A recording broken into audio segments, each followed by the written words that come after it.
This is the story about the Lucky Gem gold mine. This old mine is located up by Granite Bay on the north end of Quadra Island. Quadra Island is just a short ferry trip from Campbell River on Vancouver Island. The early years of the Klondike Gold Rush saw thousands of prospectors head north on steamships from Seattle, Washington. Many of these men, however, decided to take overland routes, while others decided to prospect the many islands and the west coast of British Columbia. Many prospectors had heard about gold finds on Vancouver Island in places like Leechtown and Placer Gold Camps on the Oyster River further north. With this information, some men decided to prospect the many inlets and islands of this region.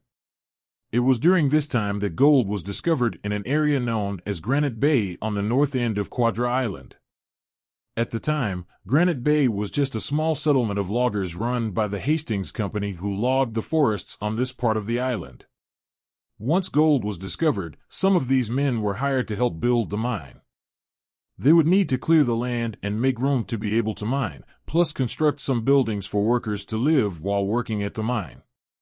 A big added bonus about this area was the logging company already had a short rail line built to the Edgewater for hauling logs, so any ore that was mined could be easily loaded onto this same small rail line and hauled out also.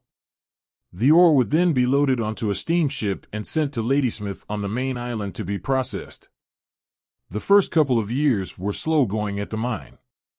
With limited resources and equipment, they started to dig a shaft down following the pay seam. In 1908, the mine shipped out 86 tons of high-grade ore, and the following year, they shipped out almost 340 tons. Things were looking up for the mine, however they started to run into a serious water problem of water seeping into the drifts. This constant seepage put a real damper on production, so the mine invested in a steam boiler that would power a 12-foot flywheel. This flywheel would in turn power pumps for pumping water out of the mine, plus it would also power a compressor for air. This air then could be pumped into the mine shaft and also be used for air-powered drilling equipment. Mining progressed for about another year, and when the main shaft had reached a depth of about 120 feet, it became apparent that the pumps could no longer keep up with the amount of water that was flowing into the mine. It was at this point that gold prices had fallen also, so that was another deciding factor to close the mine. Then in 1925, a forest fire burned much of the infrastructure that had been built at the mine site, and this put an end to the mining operations for good. The mine property changed hands a few times over the years, but there has been no active exploration here since. You can still drive out to this mine site today. Much of the old buildings are long gone, however you can still see the remains of the old boiler, and the flywheel for the compressor is still there. The main shaft has been sealed up with a large metal grate, and parts of the old pumps are laying on the ground close by.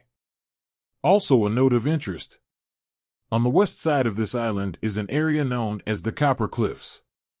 There you can see veins of native copper in the rock cliffs that go down to the water's edge.